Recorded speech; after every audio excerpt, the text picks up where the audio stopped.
Insomnia বা ঘুমের সমস্যা, অনিদ্রা রোগ। এই রোগ অনেকেরই আছে, তবে এটা কারো কারো ক্ষেত্রে এতটাই মারাত্মক আকারে চলে যায় যে 15 বছর 20 বছর তাকে ঘুমের জন্য ওষুধ খেতে হচ্ছে, এবং এই ঘুমের ওষুধ খাওয়ার ফলে তার শরীরে আরও কিছু সমস্যা দেখা দিচ্ছে। এর শুরুটা কিন্তু ঘুমের ওষুধ দিয়ে অ্যাকচুয়ালি শুরু নাও হতে পারে সকলের ক্ষেত্রে।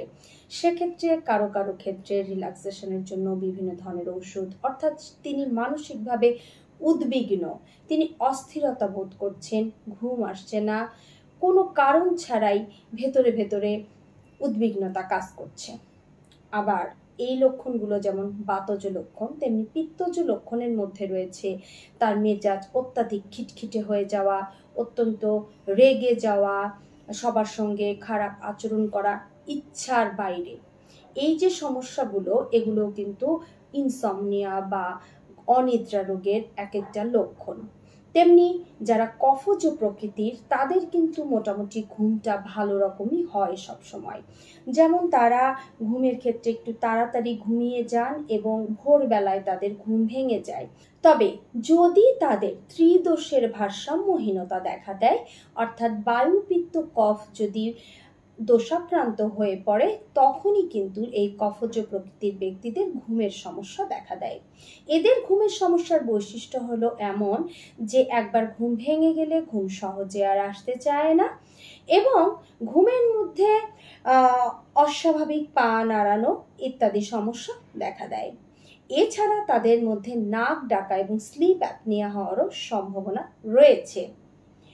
এছাড়া যে কোনো মানুষ যদি ঘুমের কিছুক্ষণ পূর্বেই গোসল করে, ঘুমের কিছুক্ষণ পূর্বেই ব্যায়াম করে, বা ঘুমের কিছুক্ষণ পূর্বে প্রচুর পরিমাণে খাওয়া দাওয়া করে, তাহলে তাদের ঘুমের সমস্যা হতে পারে।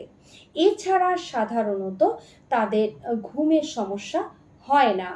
যদি কোনো মানুষের ঘুমের সমস্যা একবার হয়, বিশেষ করে বাতজ প্রকৃতির যারা, তাদের যদি নিদ্রাহীনতা বা স্লিপ অ্যাপনিয়া থেকে শুরু করে ইনসমনিয়া ইত্যাদি সমস্যা হয়, তখন তাদের কনস্টিপেশন, বাত ব্যথা, এই সমস্যাগুলো চলে আসে। আর পিত্তজ প্রকৃতির লোকের মধ্যে হজম না হওয়া, কনস্টিপেশন থেকে শুরু করে আইবিএস এর যে কোনো ধরনের লক্ষণ, অর্থাৎ ডিসেন্ট্রি টাইপ বা ডায়রিয়া টাইপের সমস্যাগুলো দেখা দেয়।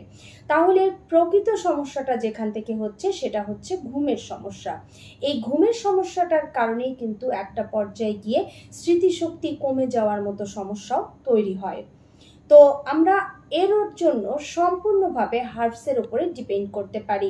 আমার সামনে মাত্র 2টো হার্বস এখানে আছে, যেটা ভীষণই ইফেক্টিভ ঘুমের জন্য।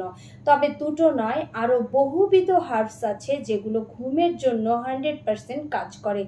যদি আপনি ঘুমোতে চান ভালোভাবে, তাহলে আপনার নিজেরও কিছু কাজ আছে, যেমন সকালে নিয়মিত ব্যায়াম করা, সঠিক এবং পর্যাপ্ত খাবার গ্রহণ করা, অনিয়মিত এবং অপর্যাপ্ত খাবার বাদ দেওয়া, দীর্ঘক্ষণ পর্যন্ত না খেয়ে থাকা, এই বিষয়গুলো কিন্তু আপনাকে মেনে চলতে হবে। অর্থাৎ সম্পূর্ণ বিষয়টাই একটা টিম ওয়ার্কের মতো। আপনি যেমন ভেষজ গ্রহণ করবেন, তেমনি আপনাকেও এই ভেষজ গ্রহণের পাশাপাশি ডিসিপ্লিনে আসতে হবে। ডিসিপ্লিন ছাড়া কোনো দিনই ইনসমনিয়া রোগ ভালো হবে না।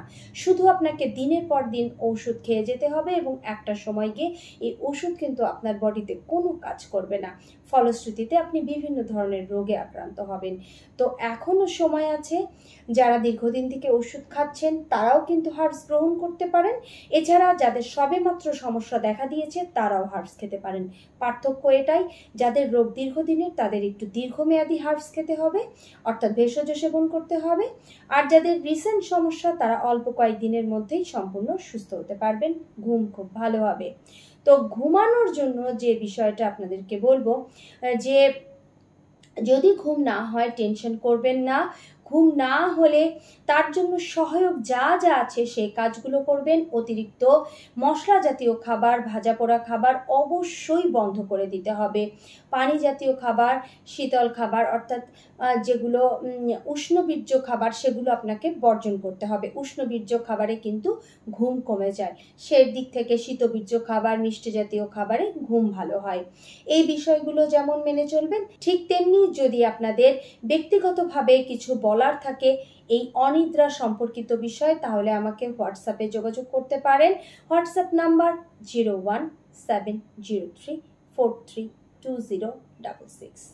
এই নাম্বারে যোগাযোগের পাশাপাশি আপনারা আমাকে টেক্সট করতে পারেন। টেক্সট যে কোনো সময় করতে পারেন হোয়াটসঅ্যাপে, টেক্সটের উত্তর দেওয়া হবে। তবে সরাসরি কথা বলতে চাইলে সকাল 9টা থেকে দুপুর 1টার মধ্যে যোগাযোগ করবেন। সবার জন্য অনেক অনেক শুভকামনা। সবাই ভালো থাকুন, সবার ভালো ঘুম হোক। সুনিদ্রা সুস্থতার একটি শর্ত। সবাই ভালো থাকবেন। ধন্যবাদ।